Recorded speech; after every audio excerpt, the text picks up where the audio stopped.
자, 오늘 첫 번째 주제는 제가 이 정보사 기밀 유출 사건에 대해서 제가 좀 빡세게 좀 준비를 했습니다. 많은 걸 찾아봤고요. 그랬습니다. 첫 번째, 이걸 하기 전에 우리가 여러분 이제 블랙옵스라는 개념을 정리하고 갈게요. 블랙옵스 하면 여러분 콜 오브 듀티 블랙옵스 게임 아닙니까? 이러시는 분들이 있을 텐데, 네. 이 블랙옵스라는 말은 원래 의미는 비밀 작전을 수행하는 군대나 정보기관의 특수부대, 그거를 블랙옵스라고 한다고 합니다. 특수부대를 일컫는 얘기이기도 하고, 그 특수부대가 수행하는 작전을 일컬을 때도 있고, 그래서 두 가지 뜻이에요. 특수부대를 뜻할 때도 있고 작전을 뜻할 때도 있다. 블랙옵스 이렇습니다. 이건 또 전시하고 평시 이렇게 나눠봐야 되겠네요. 전시엔 특수전 사령부의 특임대가 블랙옵스를 수행한다고 합니다. 전쟁 때는 특수전 사령부, 우리가 줄여서 특전사 그러죠. 특전사의 특임대들이 블랙옵스를 수행하고요. 전쟁 때는. 평시에는 익명의 사령부가 작전을 수행한다. 그러니까 평소에는 우리가 뭐 정보사 이렇게 얘기는 하지만, 정보사, 방첩사 이렇게 얘기는 하지만, 국정원 이렇게도 얘기를 하지만, 평시에는 이 블랙옵스 작전을 수행하는 거는 그런 데가 하지만 우리가 그렇게 딱 집어서 얘기하지 않고 익명의 사령부 이렇게 보통 표현을 한다고 합니다. 자, 요번에 그 익명의 사령부 중에서 정보사에서 사고가 난 거죠. 자, 이게 왜 그렇게 익명의 사령부 이렇게 얘기를 하냐면, 블랙옵스 자체가 대외적 충돌을 피하기 위한 작전이다. 작전 피하기 위해서다. 그러니까 블랙옵스 자체가 사실상 법을 어기는 거거든요. 국제법상 마찰이 불가피한 그 작전을 블랙옵스라고 하기 때문에 우리가 한 거 아니에요, 공식 기관은 하지 않았어요라고 발뺌하기 위해서 블랙옵스는 익명의 사령부가 시행한다, 이렇게 평소에도 표현을 한다고 합니다. 공식적으로 수행했다고 밝힐 수 없는 작전, 그리고 이 작전이 끝난 다음에도 우리가 안 했어요 뭐 이렇게 조직, 예산, 작전 내용을 밝힐 수 없는 것들, 심지어는 유공자죠. 공을 세우고도 제가 공을 세웠다고 말을 할 수도 없는 그런 게 블랙옵스다. 자, 일단 여러분 블랙옵스가 뭔지 개념 정리가 됐죠. 이렇게 블랙옵스를 개념을 정리를 해야 이게 지금 얘기가 됩니다. 그래서 블랙옵스의 구체적인 작전, 우리가 알만한 게 뭐 있냐?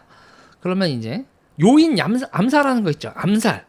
암살, 납치, 공작, 폭파, 교란, 이런 것들이 블랙옵스래요. 그러니까 대놓고 우리가 했죠요 라고 말할 수는 없는 것들이죠.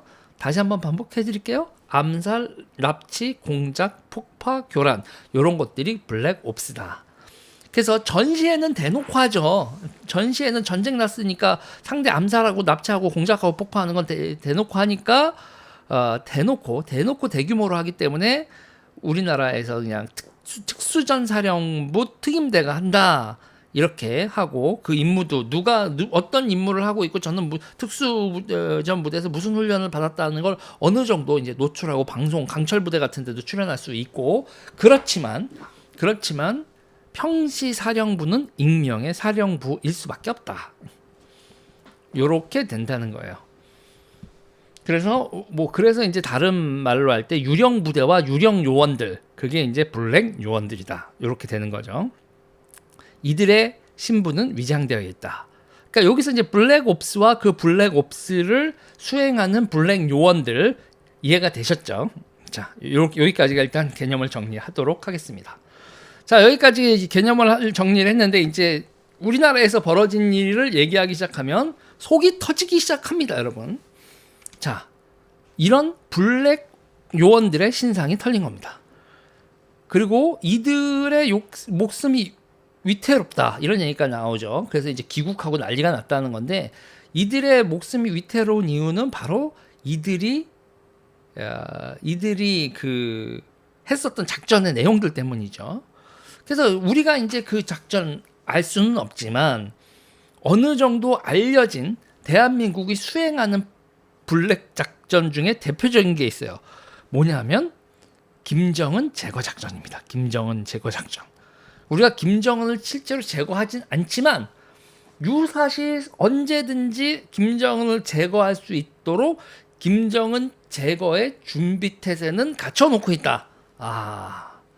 이거 널리 알려져 있는 건데 요런 거 수행하다가 명단이 까이면 죽는 거죠. 그러니 이분들이 지금 빨리 귀국해야 되는. 그래서 보통은 이제 장사를 하거나 뭐 이렇게 장사하는 장마당의 장사꾼이나 이렇게 돼 있던 사람들 거기서 쩐주거나 보통 그렇대요. 그래서 장마당에 특히 많다고 합니다. 장마당이 북한 사람들 많이 왔다 갔다 하고 돈이 왔다 갔다 하고 그러니 장마당으로 침투하기가 쉬워서 그렇다고 합니다. 이것도 어디까지나 썰이에요. 썰. 공식적으로 확인될 수 없는 얘기입니다. 이런 얘기들은. 그런데 그렇게 돼 있었던 사람들이 지금 전부 다 그게 털린 거죠. 이게 가장 유명한 사건이 이제 흑금성 사건이죠. 영화도 됐었고 뭐 이런 게 이제 공작이라는 영화로 영화도 됐었던 흑금성 사건. 그게 대표적인 사건이고 저는 그 흑금성님하고 커피 한 잔 같이 마신 적이 있습니다. 왼쪽에 있을 때. 자, 그렇고 거기에 있는 거고. 자, 그 다음에 암살, 쿠데타 주장, 측근 매수. 측근들 이렇게 돈 주고 매수하는 거 있죠? 김정은 측근 이렇게 가가지고 매수하고 관계 맺고 이런 것도 전부 다 블랙옵스라고 합니다. 그렇대요. 그리고 요번에 김정은 제거 작전 수행 중인 요원들의 신상도 다 까졌다고 보인다고 합니다.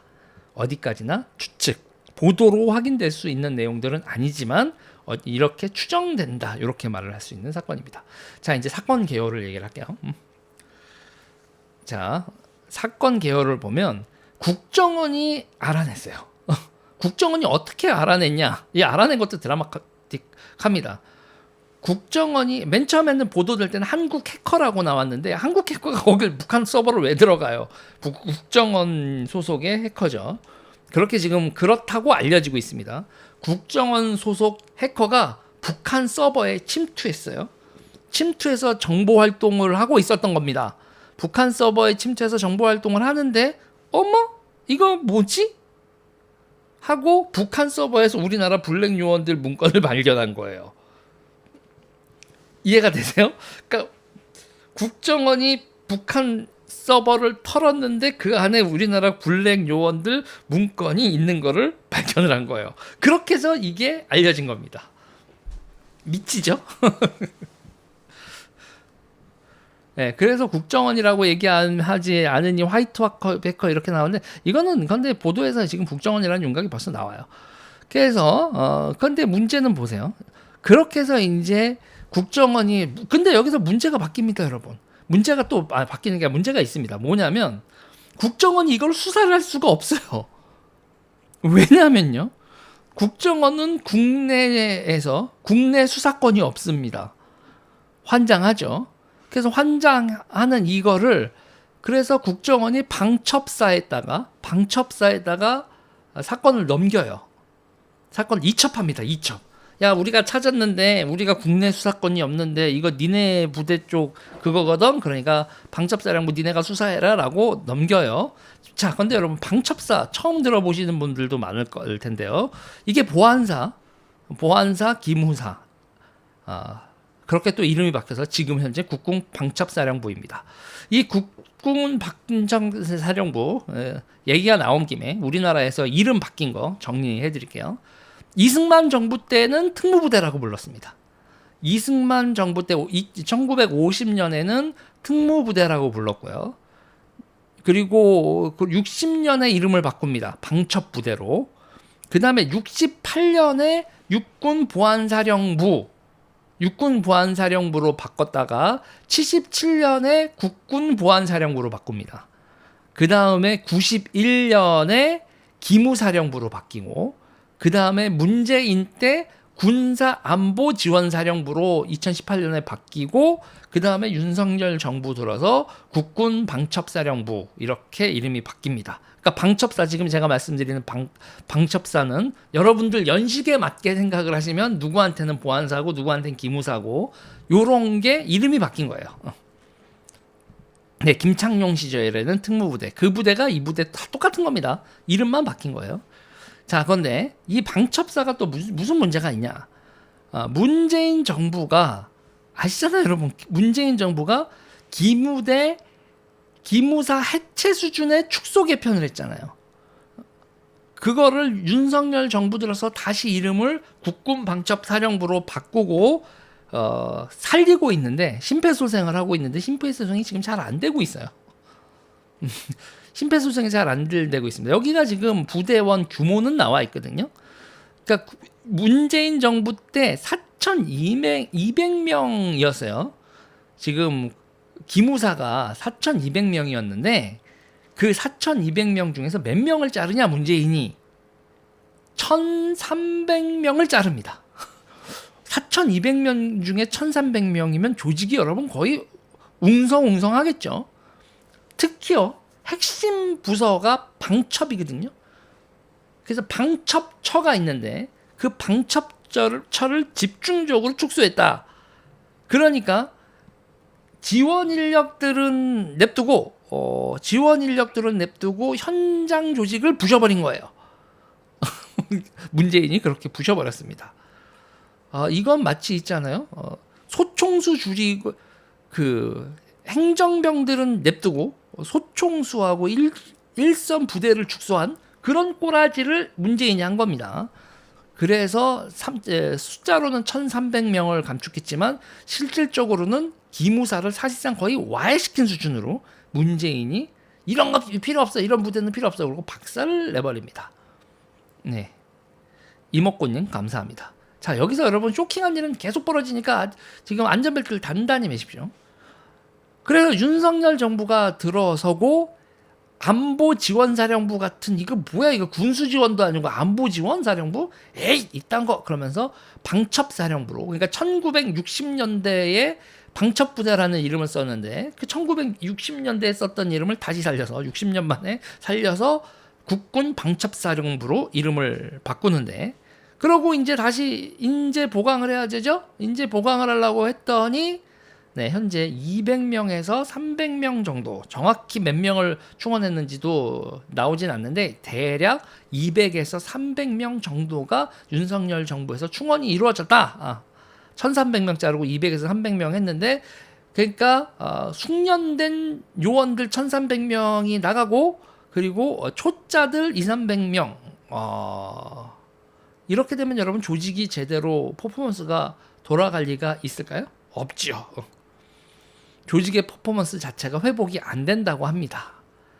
그리고 이거와 관련돼서도 여러분 참 가슴 아픈 얘기지만 윤석열 대통령이 야, 이거 기무사 복원한다 이렇게 했을 때 기무사 안에 있었던 베테랑들 입장은 아이고, 누가 우리를 수사했더라, 우리를 개쓰레기로 만들었던, 아이고 윤석열이, 한동훈이, 우리 사령관님, 자, 이렇게 되는 거거든 이게.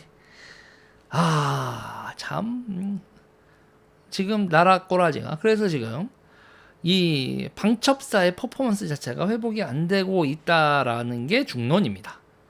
나라 꼬라지 예술이죠. 이렇게 지금 이런 상태에서 요번에 국정원이 방첩사 니들이 수사해라고 넘긴 거예요. 그래서 방첩사는 사실상 이거 수사 대상일 수도 있는 데입니다. 요번 사건 관련돼서 이거는 정보사지만, 정보사니까 방첩사는 아니지만 그래도 방첩사한테 맡기는 건 껄쩍지근한 상황. 야, 니네하고 정보사하고 니네 군에서, 육군에서 발생한 그 블랙 요원들 빠진 건데 니네가 수사해라, 이렇게 국정원은 수사할 수 없는, 이렇게 대해서 문재인 때 바꿔놓은 법 때문에 또 이렇게 이건이 됐어요. 이처벌을 시킬 수밖에 없는 거죠, 국정원 입장에선. 아까도 말씀드렸지만 국정원의 국내 수사권이 없어졌기 때문에 이거를 방첩사에 이첩을 했다. 좋게 말하면 공조고요. 공조죠. 그럼 자, 이제 방첩사는 이제 사건을 받았어요. 근데 사건을 받았는데 보니까 이게 정보사의 블랙 요원들이거든요. 그러니까 방첩사가 또 정보사한테 통보를 합니다. 야, 니네 블랙 요원들 이거 북한 서버에서 발견됐다라고 방첩사가 정보사에 통보를 합니다. 자, 여기서 이제 국군정보사령부, 또 아시는 분은 아시겠지만 얘기가 나옵니다. 블랙 요원들을 관리하는 핵심 부서. 자, 그래서 이제 그럼 방첩사하고 정보사가 뭐가 다르냐? 간단하게 생각하면 방첩사는 여러분 말 그대로 막는 거죠. 첩보 활동을 첩보 활동 누가 우리 쪽으로 첩보해서 들어오는 거를 막는 거. 그러니까 디펜스가 방첩사고요. 정보사는 오펜스입니다. 북한 가서 뭐 아니면 다른 나라 가서 우리가 딴 나라 가서 정보 활동하는 거 이게 정보사. 정보사는 오펜스, 방첩사는 디펜스 이렇게 생각하시면 되죠. 그래서 방첩사가 이거를 받아서 국군 정보사령부한테 블랙 요원들, 니네 국립 요원들 빠져나가 그 명단 북한에 가 있다 이렇게 한 거예요. 그래서 기사들을 다 재구성하면 국정원이 북한 서버에서 발견해서 방첩사한테 사실을 통보하고 방첩사는 정보사한테 통보하고 이 흐름이 국정원 방첩사 정보사 요렇게 흘렀습니다. 자, 그리고 이제 수사 주체는 방첩사입니다. 방첩사 수사 주체는 방첩사고요. 그리고 수사 대상 앤드 조사 대상은 정보사 이렇게 세팅이 된 거예요. 자, 수사는 6월 중순부터 수사가 시작되었습니다. 그리고 정보 유출자로 지목된 건 군무원 A씨예요. 군무원 A씨인데 현역 군인 출신으로 정보사에 재취직했습니다. 정보사에서 현역 군인으로서 나온 다음에 정보사 군무원으로 재취직한 사람이고요. 평판 되게 좋았다고 합니다. 정보사 안에서의 평판이. 그래서 제가 또 한 번 느끼는 바입니다. 이놈의 품성론. 아무튼 간첩들은 품성이 다 좋아. 네, 그렇다고 합니다. 그래서 그리고 이 사람의 노트북에서 요원 명단이 발견이 됐어요. 정보사는 또 지금 와서 이런 겁니다. 4월에 알았어. 우리도 있잖아. 지금 이 정황을 알고 있었어. 이게 북한에서 국정원이 이렇게 발견했지만 우리도 4월쯤에는 알고 있었다. 이거 센 것 같은데. 그러면 진작 막지 그러셨슈. 이제 조직 논리가 또 발동하죠. 우리도 놀고 있었던 거 아니야. 우리도 빠져나간 거 알고 있었어. 이렇게 얘기를 합니다. 자, 그래서 이 군무원 A씨는 정보사 해외 공작 담당 부서 출신으로 재취직을 했습니다. 그리고 이거와 관련해서 이거 혼자 이룰 수 있는 게 아니다. 내부 조력자도 있었을 가능성이 높은 것으로 보고 수사 중이라고 합니다. 자, 그런데 문제가 있어요. 이 노트북으로 빼간 정보를 넘긴 대상이 누구냐? 중국 동포. 결국 조선족이죠. 뭐 조선족이라고 봐야죠. 대한민국 사람이었다가 최근에 그 중국 국적으로 획득한 그런 사람일까요? 저는 조선족일 확률이 대단히 높다고 보는데 아무튼 중국 국적자예요. 중국 국적자한테 이걸 넘깁니다. 그런데 이게 중국 동포인지 중국 동포로 위장한 북한 측 요원인지 현재까지는 파악되지 않았어요. 아무튼 그렇습니다. 그래서 지금 이게 또 여기 나온 게 정보사 컴퓨터는요. USB를 꼽잖아요. 그러면 컴퓨터가 뿅 하고 작동이 중단된대요. 그래서 이 A씨는 화면을 보면서 받아 적었는지 이렇게 하드카피라고 해서 프린트 스크린을 했는지 아니면 핸드폰으로 그 화면을 찍었는지 그건 모르겠으나 여러 가지 썰이 돌고 있지만 조만간 확인이 되겠지만 어쨌든 정보사에는 USB를 바로 꼽을 수 없으니 그거를 재가공해서 노트북에다 정보로 가공해 있었고 그거를 중국 동포한테 줬다. 근데 여러분 여기서 황당한 일이 벌어지는데 간첩 혐의를 이 사람한테 적용할 수가 없어요.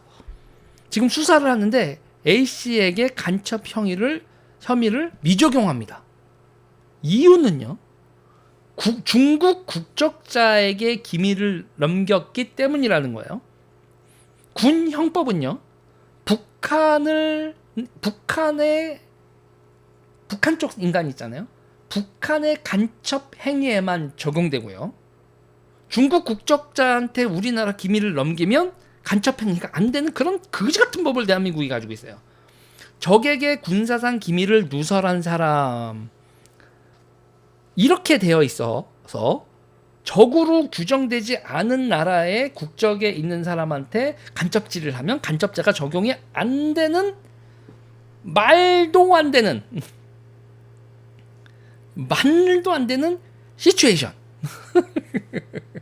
이거는 적의 신원이 아니라, 이 스파이의 신원이 아니라 행위, 적대 행위, 간첩 행위를 하면 포괄적으로 간첩이라고 적용을 해야지, 어떻게 적국의 국민으로 이런 식으로 이상하게 적용을 해서 이거를 간첩죄가 아닌 사건으로 수사를 하게 되는 황당한 일이 벌어졌다.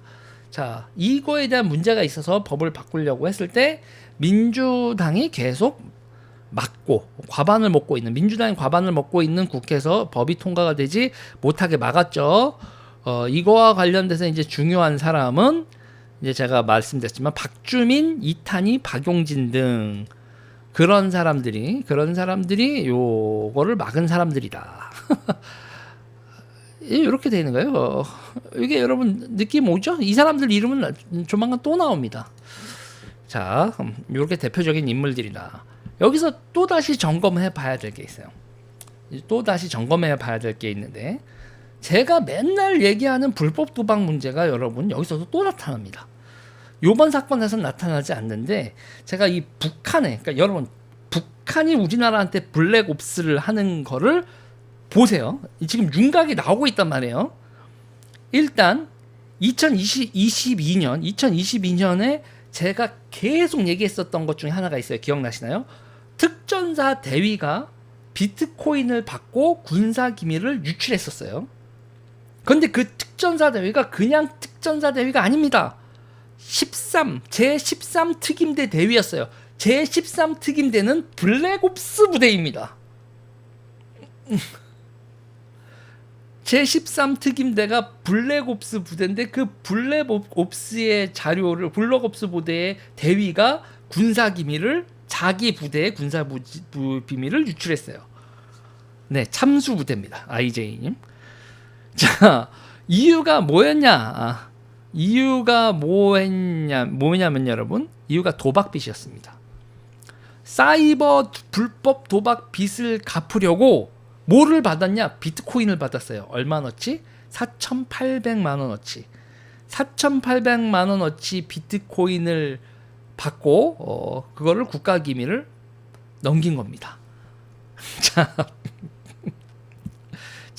그 사람하고는, 이거는 또 다른 얘기하는 거예요, 여러분. 그리고 또 2024년에 또 하나 사실이 나옵니다. 2024년에 또 하나 사실이 나오는데 뭐냐면요, 여러분. 올해 2월달에 제가 이거 여러분들한테 얘기를 해드렸었는데, 요거는 보여드릴까요? 요건 한번 보여드리면서 갈게요. 이게 뭐 이래? 화면 캡처가 잘못됐네. 자, 이게 지금 화면 캡처가 안 되고 있는데 죄송합니다. 39호실에서 39호실이라고 여러분 들어보셨나요? 그러니까 이게 김정은 비자금을 조달하고 관리하는 노동당 39호실이라고 있는데, 거기가 국내 MZ 조폭들과 함께 도박 사이트 비즈니스를 같이 합니다. 그러니까 우리나라 조폭애들이 이 불법 도박 사이트를 해외에서 나갈 때 그 중국 프로그래머나 이렇게 용역 주고 하는데, 갑자기 한국말 쓰는 애들이 등장해서 우리 싸게 해드려요 하고 등장하는 거예요. 그래서 도박 사이트 제작 5,000달러 해드립니다. 근데 얘들이 5,000달러면은 30%가 싼데? 30%에서 50%까지 싸답니다. 갑자기 그것도 중국 애들이랑 말하려면 환장하는데, 갑자기 한국말 할 줄 아는, 북한말이지 있죠? 한국말 할 줄 아는 애들이 중국에서 오더니 싸게 해주죠. 이렇게 등장하는 겁니다. 그래서 한국 토사장들이 이 단가가 싼 업자들하고 만나서 왕창 계약을 해서 수천 개의 사이트를 운영을 하는데, 수천 개 여러분, 보도도 나왔어요. 수천 개인데, 그런데 얘네들이 누구냐? 39호실 요원들이에요. 김정은의 비자금을 조달 관리하는 39호실 소속 애들이 돈을 뭐로 벌고 있다? 네, 우리나라 불법 토토 사이트 개발 제작비로 벌고 있다. 5,000달러씩 수천 개면 얼마죠? 10개면 5만 달러, 100개면 5,000달러, 1,000개면 50만 달러. 거기다가 수천 개만 한 3천 개 잡으면은 50만 달러, 150만 달러 한 20억 되는 건가요? 자, 문제는 이 제작비만 들어가는 게 아니고요. 제작비들만 들어간 게 아니라 운영비 있잖아요. 운영비가 한 달에 3천 달러래요. 서버 그리고 개인정보 다 다루죠. 그 운영비 3천 달러, 한 달에 3천 달러씩, 제작비 5천, 한 달에 3천씩이요. 이렇게 되면 매달 몇십억씩, 여기 지금 적발된 것만. 그래서 중국에서 토사장과 39호실이 손잡고 불법 도박 사이버 사업을 전개하는데, 중국에 가건 마닐라에 가건 이런 토사장들의 서버 제작을 거의 점점 독점적으로 제작하고 있는 데가 어디다? 네, 39호실입니다. 아이고, 그리고 현재 이런 서버의 개수가 파악도 안 됩니다. 파악도, 잡힌 게 몇천 개씩 잡히고요. 이런 서버의 개수가 파악도 안 된다. 이런 상황입니다. 그리고 현재 더 골 때리는 건요, 이런 서버들은 뭐를 하겠어요, 여러분? 악성 코드 뿌립니다. 이런 서버들이 악성 코드를 뿌리는데 그것도 현재 파악이 안 됩니다. 네, 대한민국 사람들의 개인정보, 신용정보까지 북한이 대규모로 확보하고 대한민국 족폭의 기술적 난제를 북한 39호실이 해결해주고 있는 아름다운 시츄에이션. 이게 현재 대한민국에서 벌어진 일이다.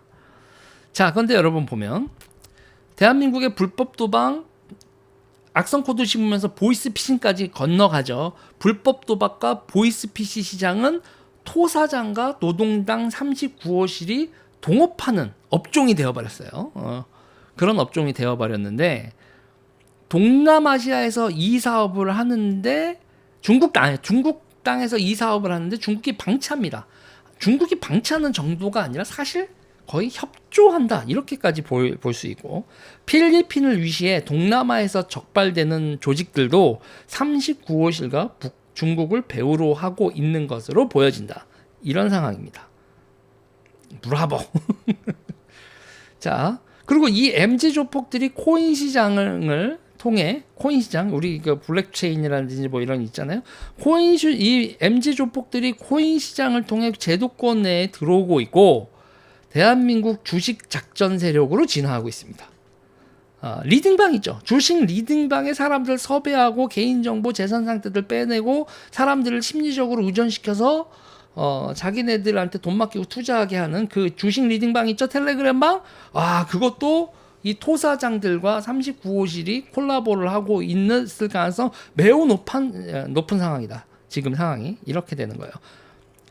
제가 주사파가 하는 사람을 뭐라고 했어요? 사람 사업이라고 했잖아요. 그 최재형 목사 할 때 얘기할 때도 김건희 여사한테 내가 그 문제 해결해준다, 줄리 문제 해결해준다, 뭐한다, 이렇게 심리적으로 의존하고 그 사람 문제를 해결해준다, 이런 식으로 접근을 하는 사람 사업을 하는 주사파의 전형이다. 제가 이렇게 말씀드렸는데, 돈 벌고 싶다, 도박하고 싶다, 이런 거를, 이게 지금 주사파의 사람 사업이 조폭들하고 손잡고 대한민국 인터넷, 이 휴대폰 안에 이 개토에서 자행되고 있다. 지금 이런 상황인데, 그러나 대한민국의 국회, 수사기관, 언론은 이 상황에 대응을 제대로 못하고 있다. 이런 거 말씀을 드리면서, 잠깐만요. 이게 지금 화면 캡처가 좀 이상한데, 제가 이거를 다시 화면 캡처는 이거는 보여드려야 되겠어요. 잠시만요. add source, auto detect, 이렇게 하면 될까? 잠시만 기다려주세요, 여러분. 게임 아니야. 스마트 데스크탑 커피 캡처, 스마트 셀렉션, 이렇게 해서 해야겠다.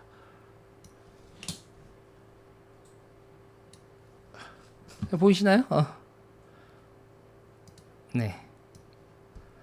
39호실 한국 범죄 조직의 도박 사이트 수천 개 팔았다. 샘플 사이트 보시겠습니까? 샘플 하나 보내주세요. 파워볼, 카드, 라이브 카지노, 슬롯, 찌지지. 우리는 실제로 이것으로부터 많은 양을 얻고 있습니다. 뭐 이렇게. 북한 39호실이랑 텔레그램 그 메신저 주고받은 것까지 캡처돼서 다 보도가 된 내용들입니다. 자, 참네. 이거에 대한 경계심을 가져야 된다라고 얘기를 하고, 이게 온라인 게토가 나라 망하게 한다, 막 이런 얘기를 하는데, 저는 여러분 일정 정도 약간 좀 뿌듯한 게 있습니다. 왜냐? 제가 말한 게 음모론이 아니잖아요. 음모론이 아니라 현실로 드러나고 있지 않습니까? 야, 참. 답답합니다. 자, 얘기 계속할게요. 그러니까 대한민국 국회, 수사기관, 언론이 이 상황에 대응을 제대로 못하고 있어요. 근데 이런 불법 자금 돈 세탁과 정치권이 얽힌 곳이 돈 세탁 시장, 미술품 시장 같은 데서 얽히죠. 이를 불법 세력하고 대한민국 정치권이 돈 세탁 시장에서 얽힙니다, 여러분.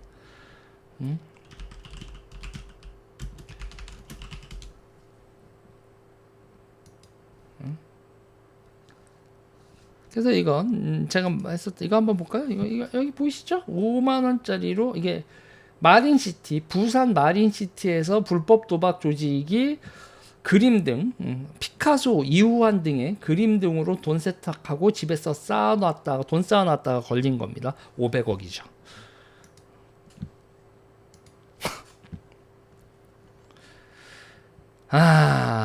자, 이거 불법 토토 자금이었단 말이에요.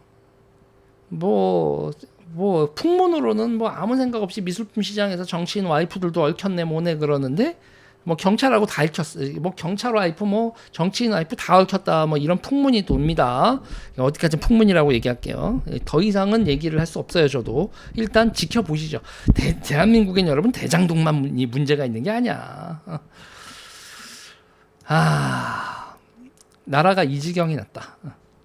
나라가 이 지경이 났다라고 일단은 말씀을 드리겠습니다. 중국이 아편에 오염된 것 이상으로 대한민국은 불법 도박, 보이스피싱, 주가 조작 세력과 손잡은 북한의 IT 전문가들에게 탈탈 털리고 있다. 더 무서운 건 중국도 끼어 있고 깡패들과 중국에게 터전을 제공하는 마스터 플래너가 중국으로 보인다. 근데 이제 제가 진짜 화가 나는 건 저한테 이걸 제보해 주셨던 분들은 여전히 피해자로 살고 있어요. 피해가 구제되지 않고 그냥 자식 새끼가 미쳐가지고 막 10억씩 이렇게 날려먹고 그래서 집이 폐가망신하고 그런 채로 그냥 죽지 못해 살고 계시고, 저한테 제보해 줬던 분들은 제가 추적했었던 인간들은 여전히 떵떵거리고 삽니다. 윤석열 정부도 허우적거리고 있고, 뭐 제가 맨날 얘기하던 저거 했던 인간만 국회의원 되고 그러잖아요. 대한민국을 제가 볼 때 놀라운 건 이 정도로 잘 살게 됐는데 우리가 스스로 잘 사는 국가라는 마인드가 없고, 그 잘 사는 국가가 그 잘 사는 시스템을 지키기 위해서 해야 되는 기본적인 대전략이 없어요. 대전략이 없고 아직도 식민지인 줄 알아. 대한민국을 떠받드는 자유민주주의 세력이 거의 멸종 상태에서 반공, 방첩 이런 것들이 전혀 없는 상태에서 나라가 오픈되어 있다. 매우 우려하는 부분입니다. 이 얘기 여러분 여기까지 하겠습니다.